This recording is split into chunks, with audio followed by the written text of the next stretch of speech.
पूर्णमिदं पूर्णात् पूर्णमुदच्यते पूर्णस्य पूर्णमादाय पूर्णमेवावशिष्यते। ॐ शान्ति शान्ति शान्तिः। शंकरं शंकराचार्यं केशवं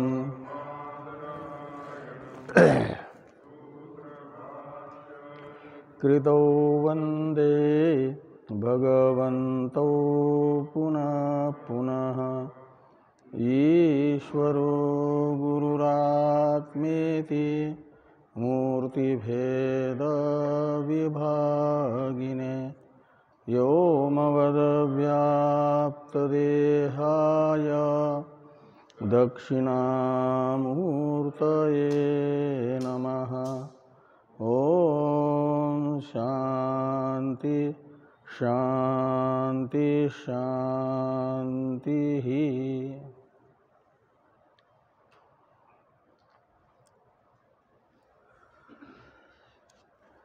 ब्रह्म सूत्र के तृतीय अध्याय के द्वितीय पाद के पंचम अधिकरण का विचार हम लोग कर रहे हैं। इस अधिकरण के 11 सूत्रों में से 8 सूत्रों का विचार हम लोग कर चुके हैं। नवम सूत्र का विचार होना है। इस अधिकरण का नवम सूत्र है पाद का 19वां सूत्र। 8वें सूत्र में बताया गया था आत्मा परमार्थतः निर्विशेष चिद्रूप है और उसमें औपाधिक यानी अध्यारोपित सविशेषता है, उपाधि धर्म है। इसे समझाने के लिए दृष्टांत बताया था श्रुतिगत जल सूर्यकादि। सूर्यकादि दृष्टांत बताया था। पाद के 18वें और अधिकरण के 8वें सूत्र में।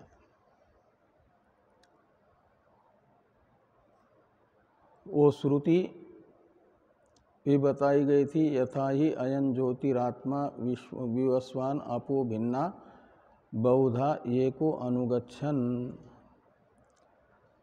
इत्यादि श्रुतियाँ सूर्यकादि दृष्टांत से यानी सूर्य का जलादि उपाधि में पड़े हुए दृष्टांत से ये समझाना चाहती हैं कि जैसे सूर्य एक होने पर भी और केवल चिद्रूप होने पर, प्रकाश रूप होने पर भी उपाधिभूत जलादिगत भिन्नता को लेकर के भिन्न सा और जलादिगत जो अन्य विशेषताएं हैं कंपायमानत्वादि, उन विशेषताओं से युक्त सा प्रतीत होता है सूर्य प्रतिबिंबादि। ऐसे आत्मा एक होने पर भी देहादि उपाधि को लेकर के अनेक सा प्रतीत होता है और देहादि उपाधिगत विशेषताओं से युक्त सा प्रतीत होता है। इसे अतएव च उपमा सूर्यकादिवत इस सूत्र में बताया गया था। इस पर पूर्व पक्षी शंका करते हैं। इसलिए यानी दृष्टांत दार्ष्टान्त में वैषम्य विषयक आशंका पूर्व पक्षी के मन में आ रही है। इस आशंका का उत्थापन करने के लिए पाद का 19वां और अधिकरण का 9वां सूत्र है। नवम सूत्र का अवतरण है भाष्य में कि अत्र प्रत्यवस्थीयते। अत्र यानी इस सूर्यकादि दृष्टांत के विषय में पूर्व पक्षी वैषम्य नामक दोष को उपस्थापित करते हैं, प्रत्युपस्थापित करते हैं, यानी आशंका कर रहे हैं। तो सूत्र का उच्चारण कर लें। अम्बुवद ग्रहणात्तु न तथा त्वम्। अम्बुवद ग्रहणात्तु न तथा त्वम्।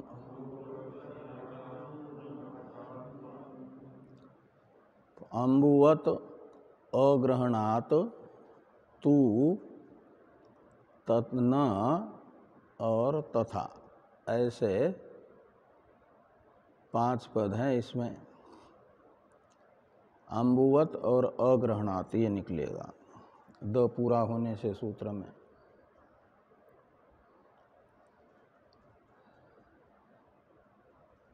तो पूर्व पक्षी दृष्टांत दार्ष्टान्त में वैषम्य दिखाने के लिए कहते हैं कि आत्मा के औपाधिक विविधता को दिखाने के लिए जो आपने दृष्टांत बताया है उस दृष्टांत की तुल्यता यानी समानता आत्मा में नहीं है।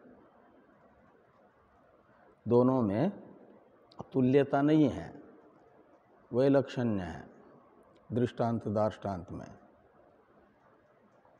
कहते हैं क्यों वैलक्षण्य दिख रहा आपको?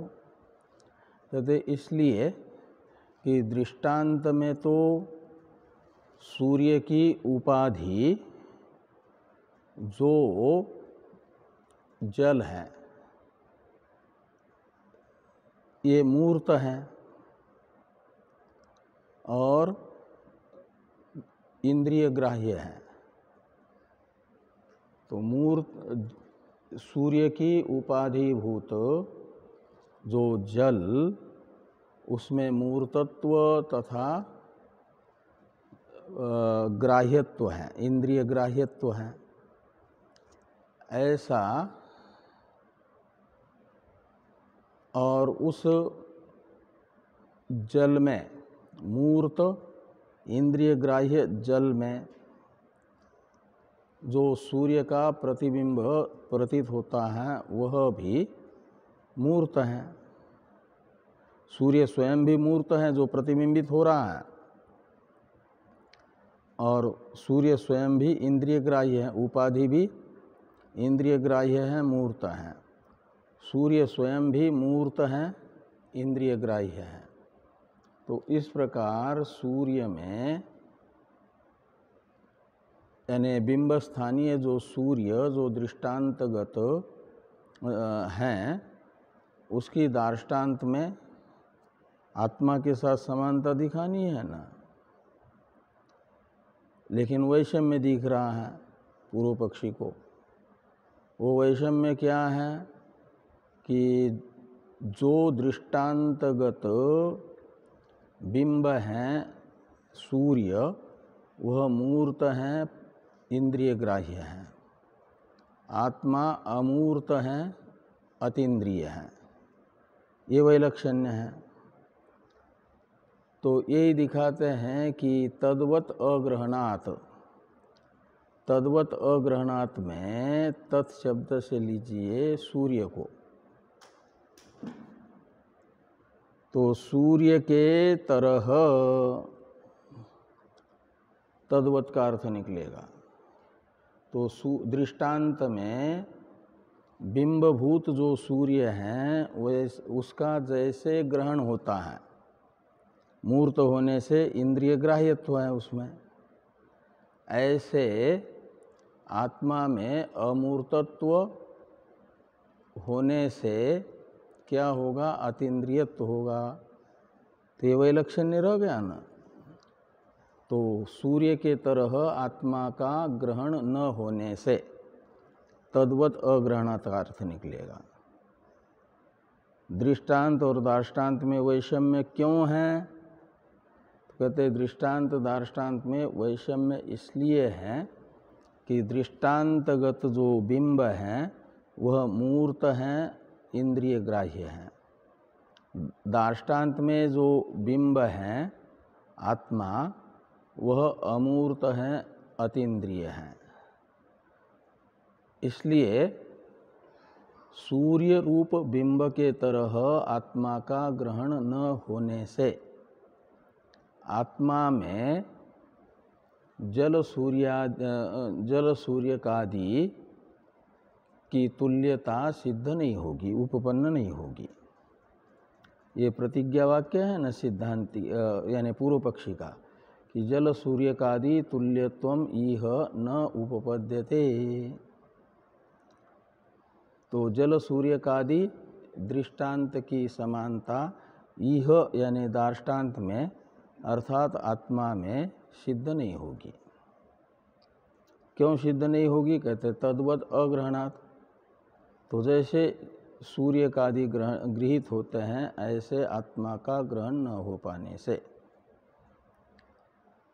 इसी को स्पष्ट करते हुए तद्वत अग्रहणात् हेतु को स्पष्ट करते हुए आगे वाला वाक्य भाष्य में आ रहा है कि सूर्यादिभ्यो ही मूर्तेभ्य पृथक भूतम विप्रकृष्टदेशम मूर्तम जलम गृह्यते। दृष्टांत दार्ष्टान्त में वैषम्य दिखाया जा रहा है।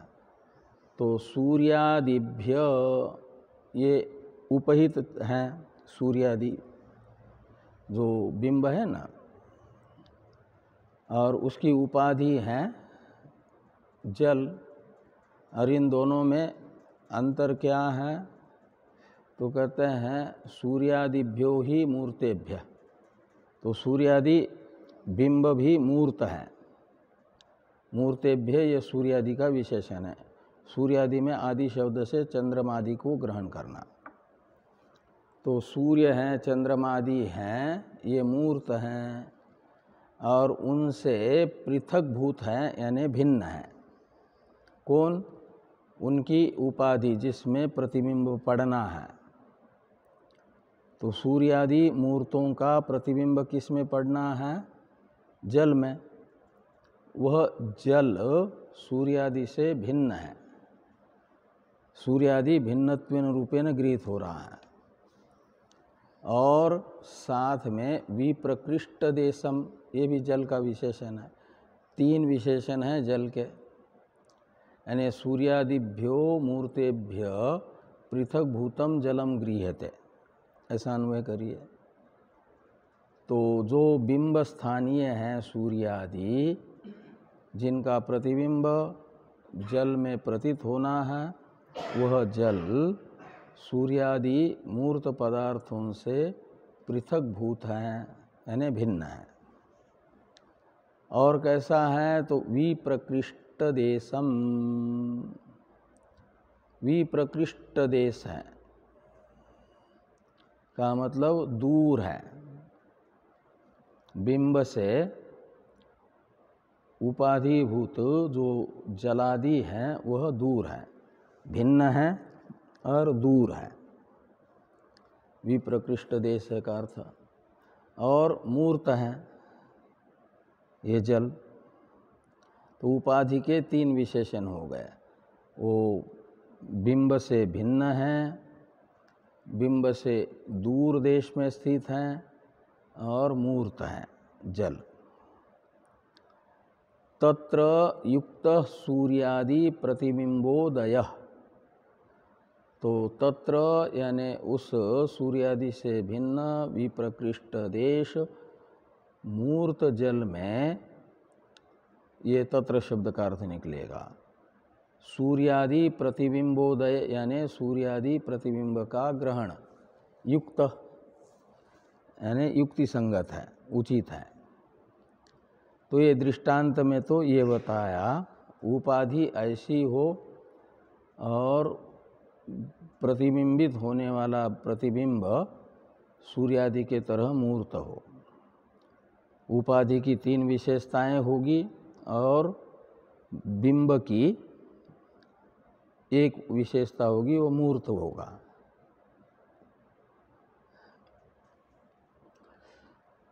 दृष्टांत में ये देखा जा रहा है। ऐसे दार्ष्टान्त में कहते हैं न तु आत्मा मूर्तो,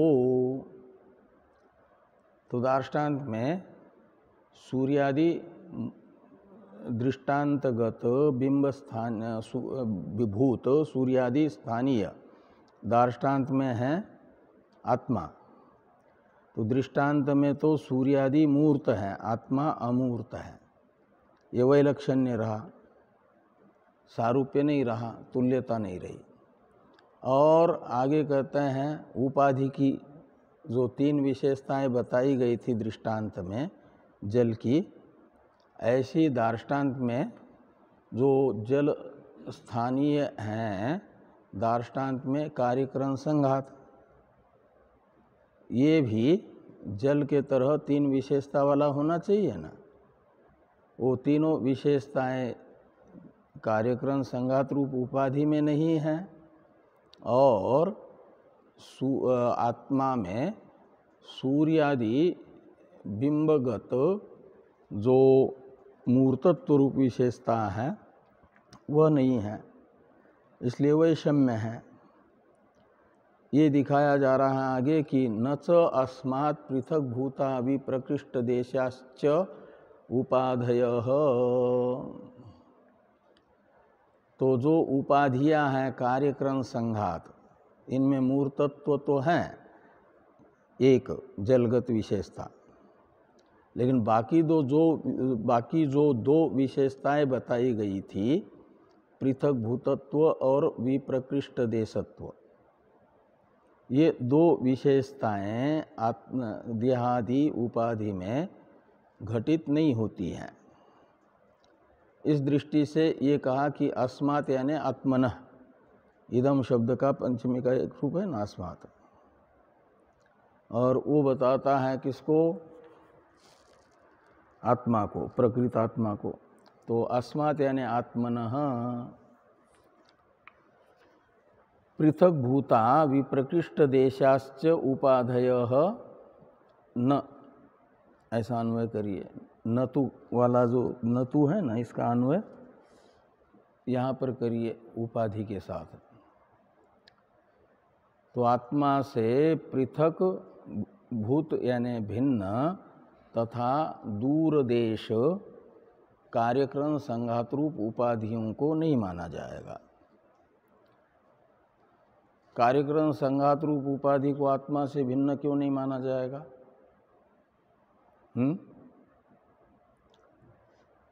जैसे सूर्य से भिन्न है जलादि उपाधियां, ऐसे आत्मा से भिन्न आत्मा की उपाधि कार्यक्रम संघात क्यों नहीं है? 84 लाख प्रकार के जो कार्यक्रम संघात है, ये दृष्टांतगत जल स्थानीय है ना। तो दृष्टांत में जल को बताया, बिंब भूत जो सूर्य है उससे पृथक देश, पृथक भूत यानी भिन्न भेदयुक्त बताया। और कार्यक्रम संघात को पूर्व पक्षी कह रहे हैं कि कार्यक्रम संघात रूप उपाधियां आत्मा से भिन्न नहीं है। तो इसका उत्तर पूछा जाएगा क्यों भिन्न नहीं है, तो क्या उत्तर होगा फिर? हाँ, तो जो उपाधियां हैं अविद्या से आत्मा में अध्यारोपित है ना कार्यक्रम संघात, सभी की सभी कार्यक्रम संघात आत्मा में अध्यस्त है, और अध्यस्त की सत्ता अधिष्ठान की सत्ता से अलग नहीं होती है। रस्सी में कल्पित सर्प रस्सी से अलग नहीं है, ऐसे आत्मा में कल्पित कार्यक्रम संघात रूप उपाधि आत्मा से अलग नहीं है। इसी के लिए हेतु बताया जाएगा सर्वानन्यत्वात्। आत्मा में वस्तुकृत अपरिछिन्नता भी है ना, देशकृत अपरिच्छिन्नता भी है, कालकृत अपरिच्छिन्नता भी है और वस्तुकृत अपरिच्छिन्नता भी है। आत्मा देशकृत अपरिच्छिन्नता से युक्त होने से ही व्यापक है। जो देश से परिच्छिन्न होता है उसे व्यापक नहीं कहा जा सकता, विभु नहीं कहा जा सकता। जो काल से परिच्छिन्न नहीं होगा, काल से परिच्छिन्न होगा, अपरिच्छिन्न नहीं होगा, वह नित्य नहीं होगा। आत्मा तो व्यापक भी है, नित्य भी है। तो नित्यता के लिए जरूरी होता है काल से अपरिच्छिन्न होना। और आत्मा अद्वितीय है। अद्वितीय होने के लिए जरूरी है कोई भी वस्तु उससे अलग नहीं होनी चाहिए। स्वतंत्र सत्तावती आत्मा को छोड़ करके दूसरी वस्तु न हो तो माना जाएगा आत्मा अद्वितीय है। तो अद्वितीयत्व की सिद्धि के लिए वस्तुकृत अपरिच्छिन्नता होना जरूरी है। और ये तब होगी जब आत्मा की सत्ता से पृथक सत्ता अनात्मा प्रकृति तथा प्राकृत जगत की नहीं मानेंगे। प्रकृति भी आत्मा से अलग सत्तावती नहीं है, जैसे सांख्यों की प्रकृति आत्मा से पृथक सत्तावती है। और प्राकृत जो महदादि हैं वो भी अलग सत्ता वाले हैं। ऐसे अलग सत्ता वाले न तो प्रकृति तथा प्राकृत महदादि हो, कार्यक्रम संघात हो, तो माना जाएगा आत्मा अद्वितीय है, वस्तुकृत अपरिच्छिन्नता है। इसी को दिखाने के लिए ये कहा जा रहा है सर्वगतत्वात्, यानी आत्मनः सर्वगतत्वात्, यानी विभुत्वात्, व्यापकत्वात्। पृथक देश उपाधियां नहीं होगी, विप्रकृष्ट देश उपाधि नहीं होगी। विप्रकृष्ट देश यानी दूर देश, तो जैसे सूर्य रूप जो बिंब है वह तो देशतः परिच्छिन्न होने से, सूर्य देशतः परिच्छिन्न है कि नहीं, जो बिंब रूप सूर्य है वो आकाश में है, अंतरिक्ष में है, और इधर तो उसकी किरणें हैं, सूर्य नहीं है। और उससे भिन्न देश हो जाएगा जल, वो पृथ्वी में है, और अंतरिक्ष में है सूर्य।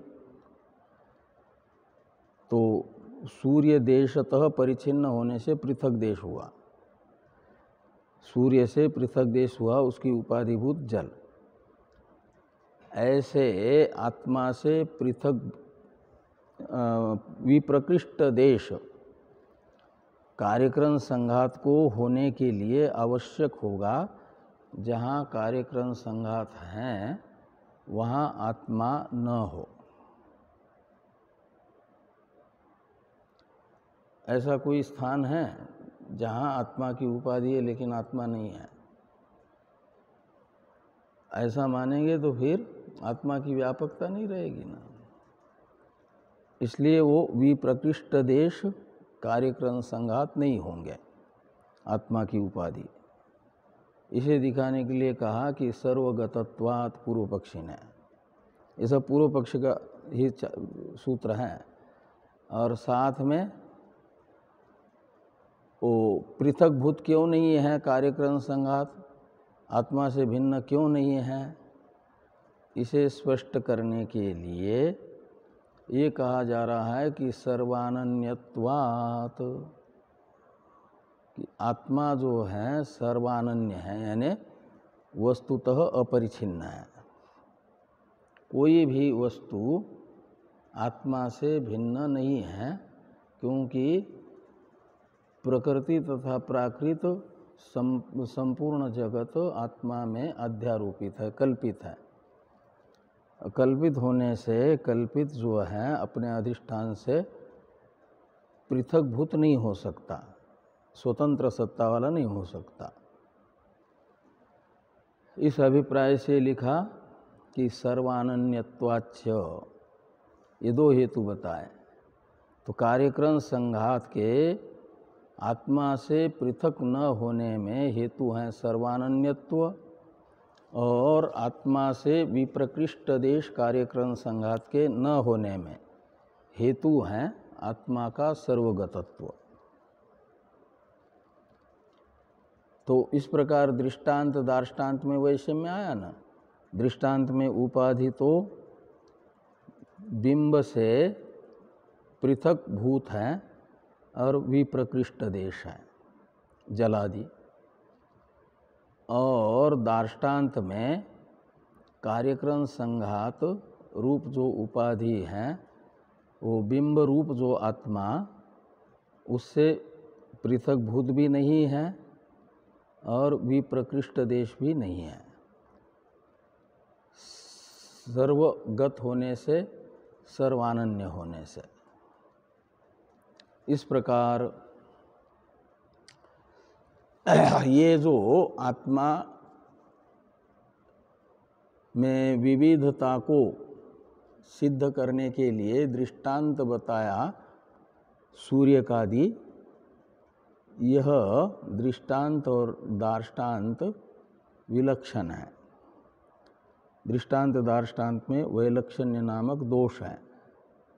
इसका उपसंहार वाक्य है कि तस्मात् अयुक्तो अयम दृष्टान्तः इति, कि तस्मात् यानी पूर्वोक्त हेतु से दृष्टांत में उपाधि बिंब से पृथक हैं और विप्रकृष्ट देश हैं, दार्ष्टान्त में उपाधि बिंबभूत आत्मा से पृथक नहीं है और विप्रकृष्ट देश भी नहीं है। इस प्रकार का ये दृष्टांत दार्ष्टान्त में वैलक्षण्य होने से अयम दृष्टांत अयुक्त, अयम दृष्टांत से लेना सूर्यकादि दृष्टांत को, जो पूर्व सूत्र में बताया है ना, यह अयुक्त है यानी युक्ति विरुद्ध है, अनुचित दृष्टांत है।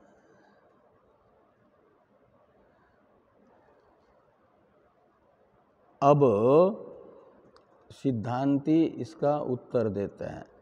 जो दोष सिद्धांती ने, सिद्धांती को पूर्व पक्षी ने बताए हैं सिद्धांत में, सिद्धांती कहते हैं वे दोष आत्म प्रकृति में नहीं है।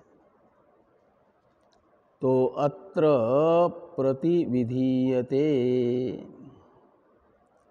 अत्र प्रतिविधीयते का अर्थ है इस विषय में, यानी दृष्टांत दार्ष्टान्त में वैलक्षण्य नामक जो दोष पूर्व पक्षी ने बताया, इस दोष के विषय में प्रतिविधीयते का मतलब प्रतिकार किया जाता है। प्रतिविधीयते का अर्थ है प्रतिक्रियते, प्रतिकार किया जाता है पूर्व पक्षी का। इसके लिए पाद का 20वां और अधिकरण का 10वां सूत्र है। वृद्धि ह्रास भाक्त्वम अंतर्भावात्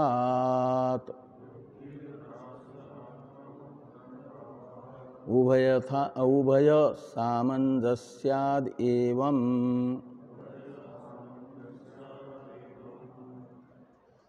तो वृद्धि ह्रास भाक्त्वम कहते हैं दृष्टांत और दार्ष्टान्त में। अच्छा, सूत्र से पहले सूत्र का अवतरण है भाष्य में। जिस अभिप्राय से सूत्र लिखा जा रहा है वो अभिप्राय पहले स्पष्ट किया भाष्यकार भगवान ने 3-4 पंक्ति में, और फिर सूत्र की व्याख्या करेंगे। तो किम पुनरत्र विवक्षितम सारूप्यम इति, यहाँ तक का भाष्य पहले देखिए। ये है अवतरण भाष्य। फिर सूत्र का अर्थ करते हैं हम लोग।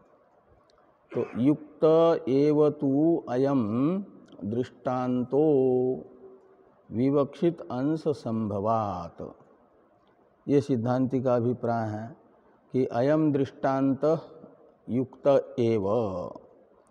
पूर्व पक्षी ने कहा था अयुक्तो अयम दृष्टांत, सिद्धांति कहते हैं कि अयम दृष्टांत युक्त एव, और तू शब्द है पूर्व पक्ष की शंका का व्यावर्तक। दृष्टांत में अयुक्तत्व का व्यावर्तक हो जाएगा, तू शब्द निषेध करेगा।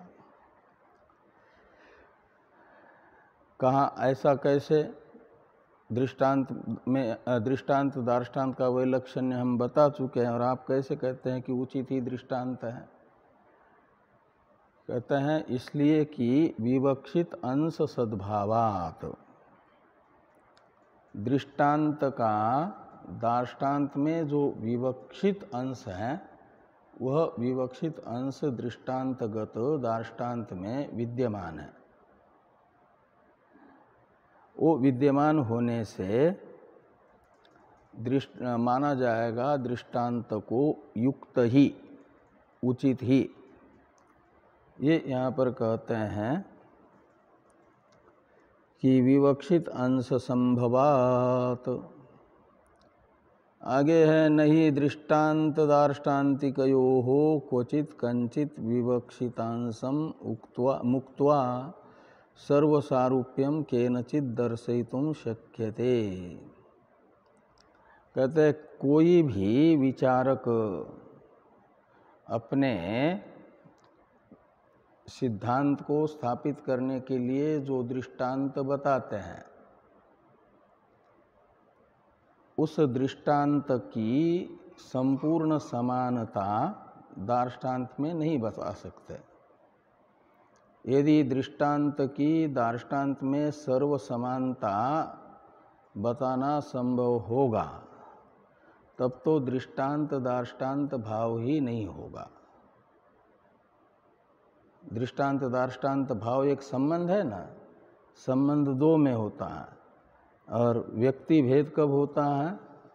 जब उनका स्वभाव भिन्न हो।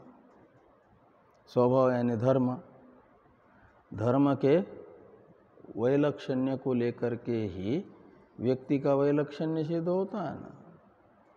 इसलिए हरेक युक्ति से सिद्धांत को सिद्ध करने वाले विचारक जो भी दृष्टांत बताएंगे उसका कुछ न कुछ वैषम्य दार्ष्टान्त में रहेगा ही रहेगा। लेकिन देखा जाता है कि दृष्टांत का दार्ष्टान्त में विवक्षित जो अंश है वो यदि घटता है तो दृष्टांत दार्ष्टान्तिक भाव संबंध बन जाता है। बाकी वैलक्षण्य पर वैलक्षण्य को दोषावह नहीं माना जाता। इस अभिप्राय से लिखते हैं कि नहीं दृष्टांत दार्ष्टान्तिकयोः, दृष्टांत और दार्ष्टान्तिक जो अर्थ हैं उसमें क्वचित कंचित विवक्षित अंशम मुक्त्वा सर्वसारूप्यम केनचित दर्शयितुम शक्यते। नहीं का अन्वय शक्यते के साथ करना, नहीं शक्यते। तो क्वचित यानी कहीं, कंचित अंशम विवक्षित अंशम, तो जो कोई विवक्षित अंश है उसे छोड़ करके सर्वसारूप्यम का मतलब दृष्टांत की संपूर्ण समानता दार्ष्टान्त में कोई भी बता नहीं सकता है, बताने में समर्थ नहीं है।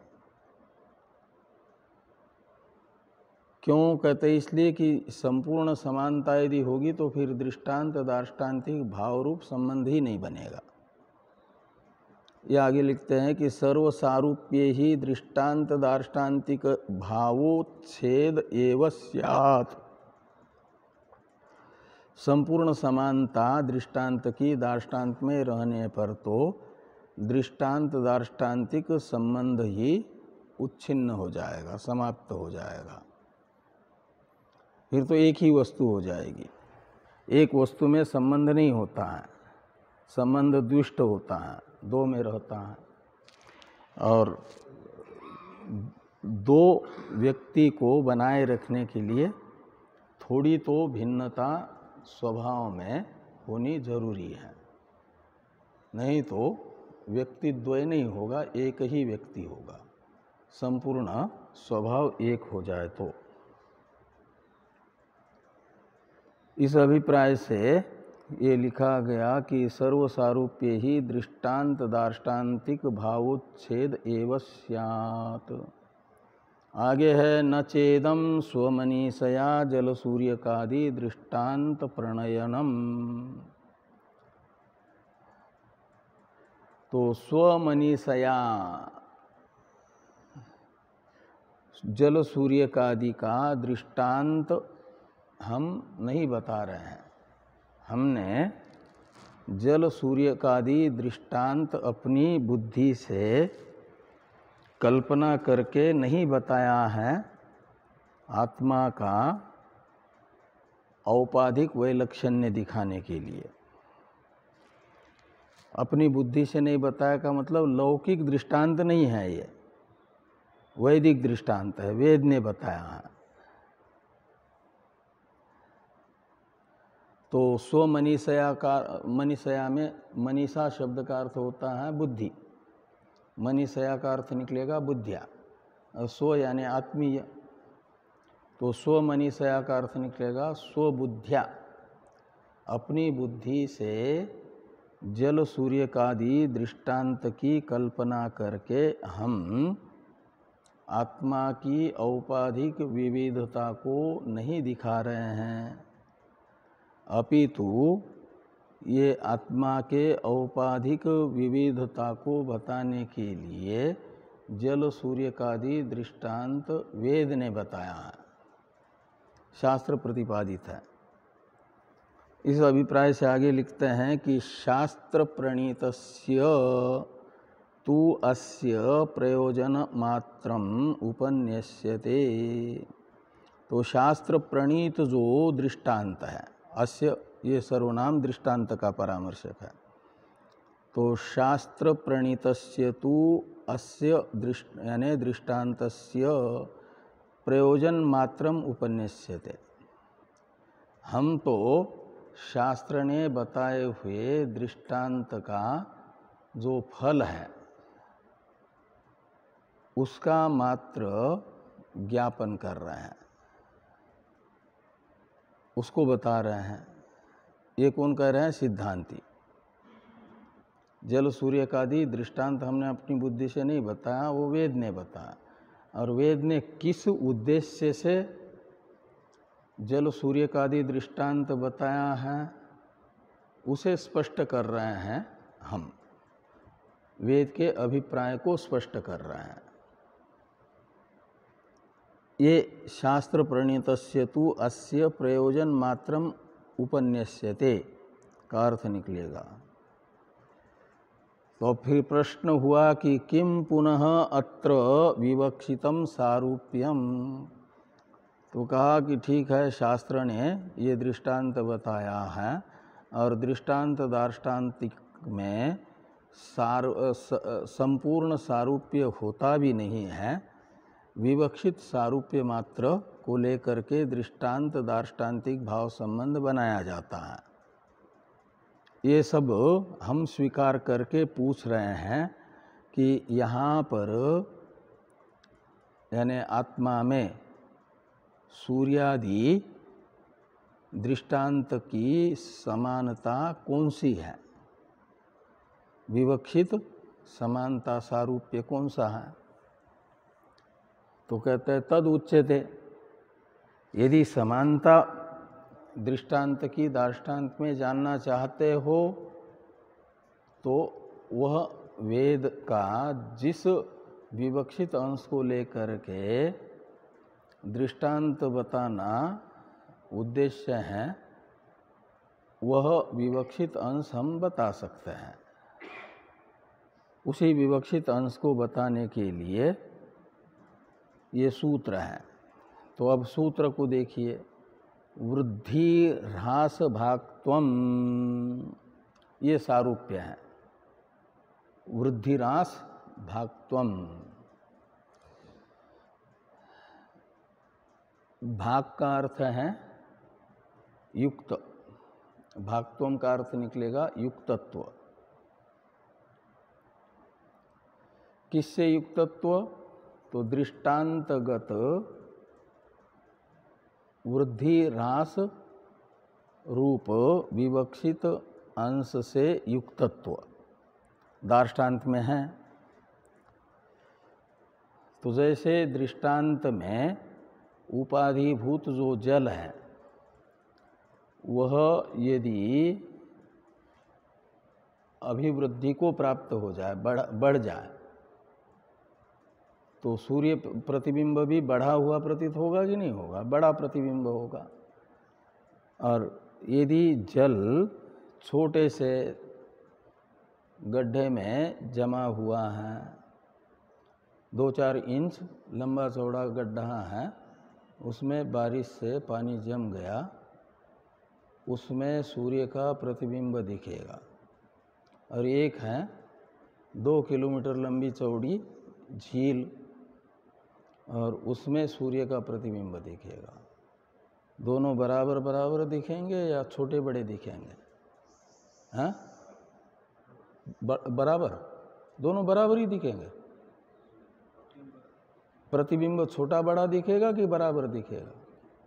हाँ, छोटा बड़ा नहीं दिखेगा, एक जैसा दिखेगा। देखा है? 6 इंच गड्ढे में जल जमा है, उसमें सूर्य का प्रतिबिंब पड़ा। और एक 2 किलोमीटर लंबे चौड़े गड्ढे में जल भरा हुआ, उसमें सूर्य का प्रतिबिंब पड़ा है। दोनों में बिल्कुल एक जैसा ही सूर्य का प्रतिबिंब पड़ा है, छोटा बड़ा नहीं पड़ा। ये देखा आपने कभी? देखा है क्या? तो लंबाई बराबर होती है। वो तो तरंगे हिलना देखा है, उसको तो कंपन कहा जाता है। लेकिन ये जो है लंबाई चौड़ाई छोटी बड़ी होती है। बड़े तालाब में सूर्य का प्रतिबिंब बड़ा पड़ेगा, छोटे से गड्ढे में छोटा पड़ेगा। कटोरी में और थाली में प्रतिबिंब एक जैसा ही पड़ेगा क्या? टोकरी में जल भर करके रखा है और एक कटोरी में रखा है, तो प्रतिबिंब छोटा बड़ा होगा कि नहीं होगा? कटोरी का और टोकरी के जल का।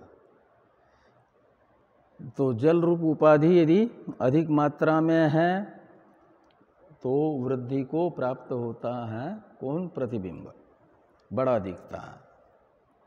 और उपाधि यदि जल कम मात्रा में है, उसका ह्रास होता है, सूख जाता है, तो प्रतिबिंब भी सिकुड़ता रहता है, फिर कम दिखेगा। तो ये वृद्धि ह्रास युक्तता, वृद्धि ह्रास भागत्वम का अर्थ है। सूर्य के प्रतिबिंब में देखी जा रही है, किसको लेकर के? उपाधि के वृद्धि ह्रास को देख करके। मुख्य जो सूर्य है वो तो एक जैसा है, अंतरिक्षस्थ, लेकिन प्रतिबिंब में वृद्धि ह्रास भागत्व दिख रहा है ना। वो उपाधि के वृद्धि ह्रास युक्त उपाधि के साथ संबंध होने से प्रतिबिंब में भी वृद्धि ह्रास भागतता प्रतीत होती है, वृद्धि ह्रास युक्तता प्रतीत होती है। ऐसे दार्ष्टान्त में ये जो कार्यक्रम संघात हैं 84 लाख प्रकार के, ब्रह्मादि स्तंभ पर्यंत, तो स्तंभ रूप जो कार्यक्रम संघात है उसमें आत्मा का प्रतिबिंब और विराट नामक जो कार्यक्रम संघात हैं उसमें आत्मा का प्रतिबिंब, एक जैसा होगा कि कम ज़्यादा होगा? चींटी के शरीर में और हाथी के शरीर में प्रतिबिंब की मात्रा कम ज़्यादा होगी कि एक जैसी होगी? हाँ, कम ज़्यादा होगी। उपाधि कम है तो छोटा हो जाएगा, उपाधि अधिक है तो बड़ा हो जाएगा प्रतिबिंब। तो इस प्रकार ये वृद्धिरास भागत्व कार्यक्रम संघात रूप उपाधि में अंतर्भाव यानी संबंध, तादात्म्य संबंध, ये अंतर्भावात हेतु हैं। किसमें?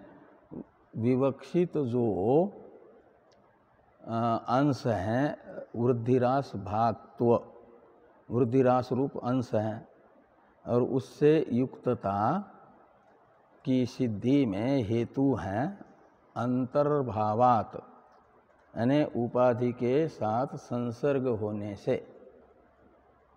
जो प्रतिबिंब है ना चिदात्मा, चिदाभास, उस चिदाभास का आत्मा में कार्यक्रम संघात के साथ संबंध होगा। कार्य शब्दित स्थूल शरीर के साथ तो कर्मज, और करण शब्दित सूक्ष्म शरीर के साथ तो संबंध होगा सहज चिदाभास का। जब बुद्धि उत्पन्न होती है तो अपने उत्पत्ति के साथ ही साथ अपने अधिष्ठान भूत चेतन का आभास यानी प्रतिबिंब ग्रहण करते हुए ही प्रकट होती है ना। तो ये बुद्धि में जब तक बुद्धि रहेगी तब तक चिदाभास रहेगा कि नहीं रहेगा? और बुद्धि कब तक रहती है? ये तत्व होने से महाकल्प के प्रारंभ में उत्पन्न होती है और प्राकृत प्रलय तक बुद्धि बनी रहती है। हर एक जन्म में बुद्धि एक ही रहती है कि बदलती रहती है? बदलती रहती है। एक कौन सा सिद्धांत पढ़ते हैं आप? तो बुद्धि जो है एक ही रहती है, सूक्ष्म शरीर वही रहता है। गीता के 15वें अध्याय में ही लिखा है ना, मनःषष्ठानि इंद्रियाणि प्रकृति स्थानि कर्षति शरीरम यदो आपनोति यच्चापि उत्क्रामतीश्वर।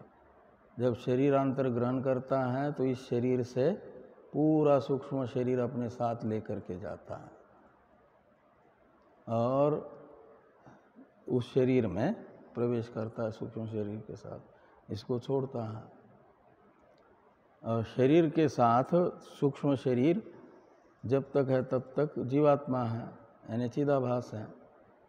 तो कब तक है सूक्ष्म शरीर का संसर्ग यहाँ स्थूल शरीर के साथ?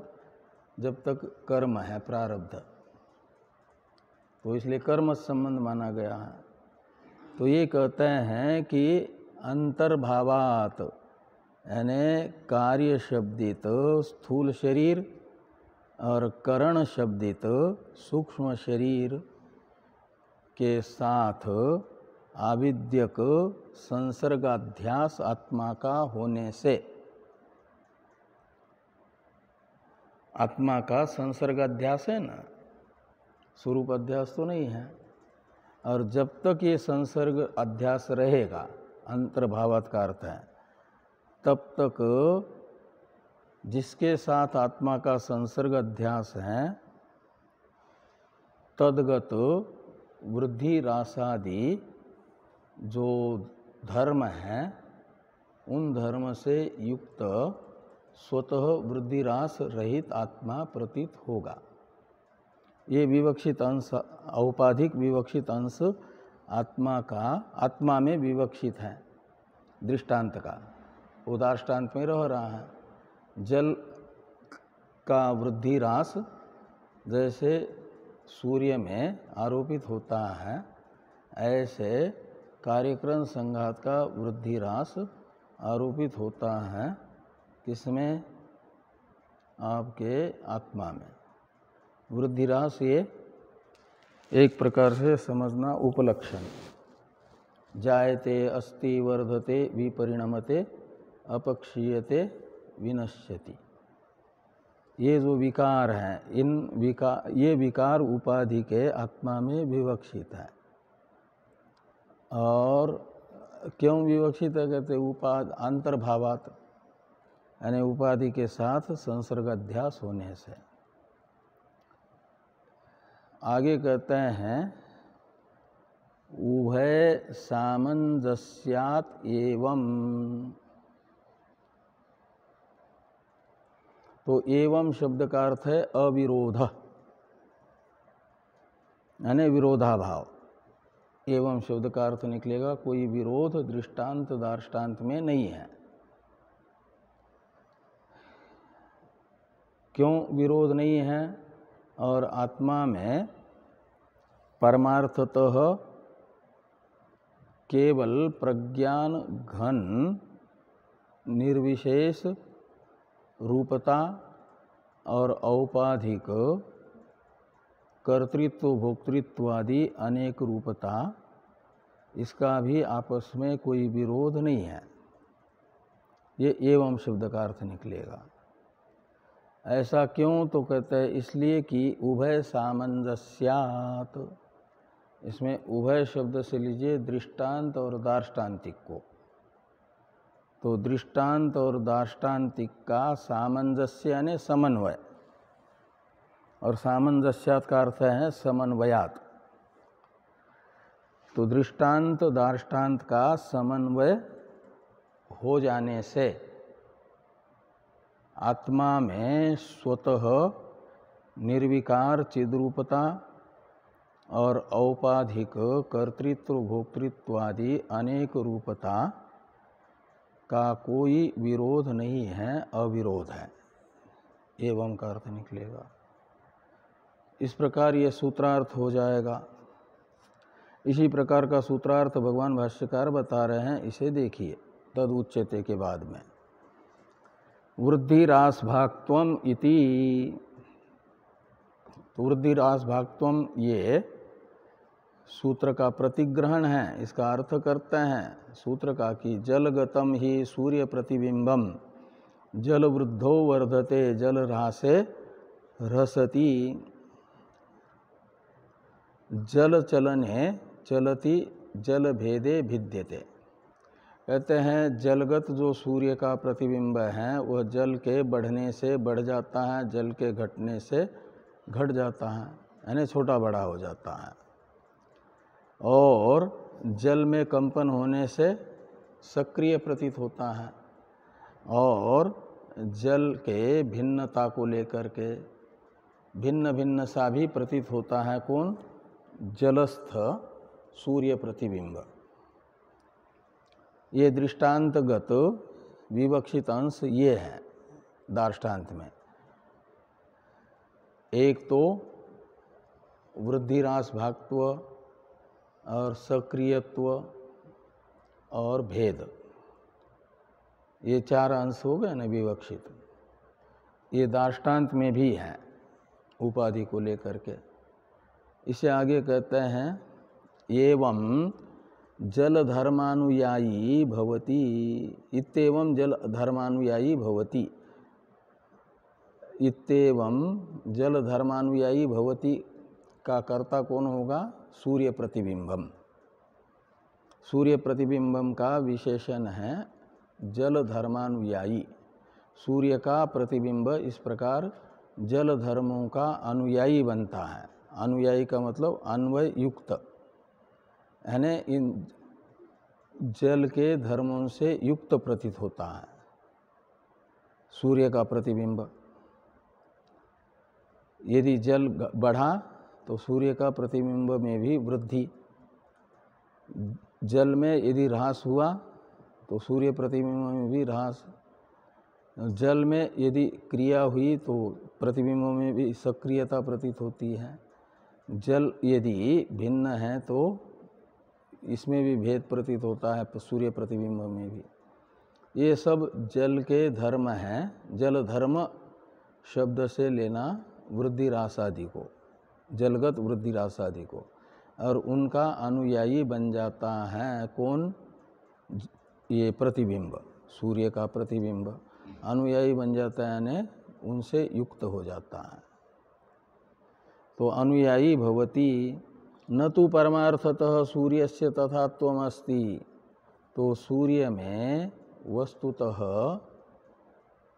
तथात्व यानी वृद्धिरास भागत्व, जल के घटने बढ़ने से घटना बढ़ना, जल के सक्रिय होने से सक्रियता और जल के भिन्न होने से भिन्नता वस्तुतः बिंबभूत सूर्य में नहीं है, प्रतिबिंब में भासती है, आरोपित होती है। यही उपाधिगत विवक्षित अंश है दार्ष्टान्त में, दृष्टांतगत। उसे आगे कहते हैं कि एवं परमार्थतो अविकृतम एक रूपम अपि सद्ब्रह्म देहादि उपाधि अंतर्भावात् भजते इव उपाधि धर्मान वृद्धिरासादीन। तो परमार्थतः निर्विकार जो आत्मा है, निर्विकार एक रूप यानी निर्विकार चिद्रूप, परमार्थतः आत्मा होता हुआ भी देहादि उपाधि के साथ आविद्यक संसर्ग होने से क्या होता है कि उपाधि धर्मान वृद्धिरासादीन भजते इव, भजते इव यानी सेवते इव यानी उन धर्मों को स्वीकार करता हुआ सा प्रतीत होता है, यानी इन धर्मों से युक्त सा प्रतीत होता है। देह के बढ़ने से अपने आप को बढ़ा हुआ समझता है, देह के घटने से अपक्षय होने से अपक्षीण समझता है अपने आप को ही, का मतलब वृद्धि रासादि धर्मों से युक्त ये प्रतीत होता है। कौन? आत्मा का प्रतिबिंब, जिसका कार्यक्रम संघात के साथ आविद्यक संसर्ग है, वो जीवात्मा है। तो जीवात्मा इन वृद्धि रासादि धर्मों से युक्त सा प्रतीत होता है। अब सूत्रस्थ एवं क्या ना, एवं उभय सामंजस्यात् इसका अर्थ कर रहे हैं। तो एवं शब्द का अर्थ कर दिया अविरोध, जो अंतिम पद है ना इस वाक्य का, वो एवं शब्द का अर्थ है। एवं यानी अविरोध। किसमें अविरोध है? दृष्टांत दार्ष्टान्त में वैलक्षण्य नहीं अपितु अविरोध है। विवक्षित धर्म घट रहे हैं। तो दृष्टांत और ये जो उभय सामंजस्यात् का अर्थ करते हैं, अविरोध में हेतु बताने वाला सूत्रस्थ पद है उभय सामंजस्यात्। इस हेतु वाक्य का अर्थ है उभयोर दृष्टांत दार्ष्टान्तिकयोः सामंजस्यात्। तो दृष्टांत दार्ष्टान्त का समन्वय होने से इस प्रकार ये जो सूर्यादि दृष्टांत श्रुति ने बताया था, पूर्व पक्षी ने नवम सूत्र में इस पर आक्षेप किया था, शंका की थी, दृष्टांत दार्ष्टान्त में वैलक्षण्य की। उसका निराकरण करते हुए दशम सूत्र में पाद के बताया गया कि जो दृष्टांत में दृष्टांतगत विवक्षित अंश हैं दार्ष्टान्त में, उसकी समानता होने से कोई विरोध नहीं है, अविरोध ही है। अब दर्शनाच्य, इससे दिखाया जा रहा है कि श्रुति स्वयं भी बता रही है विवक्षित अंश का सामंजस्य। इसे दिखा करके फिर वो आगे थोड़ी और एक विचार आएगा इस अधिकरण में। एक ही अधिकरण माना जाए कि दो अधिकरण माने जाए, ये सब विचार आएगा। इसकी चर्चा हम लोग करते हैं कल। ओम पूर्णमदः पूर्णमिदं पूर्णात् पूर्णमुदच्यते पूर्णस्य पूर्णमादाय पूर्णमेवावशिष्यते। ओम शांति शांति शांति। शंकरं शंकराचार्यं केशवं बादरायणं सूत्रभाष्य कृतो वंदे भगवन्तो पुनः पुनः। ईश्वरो गुरुरात्मेति मूर्तिभेद विभागिने व्योमवद्व्याप्तदेहाय दक्षिणामूर्तये नमः। ओम शांति शांति शांति।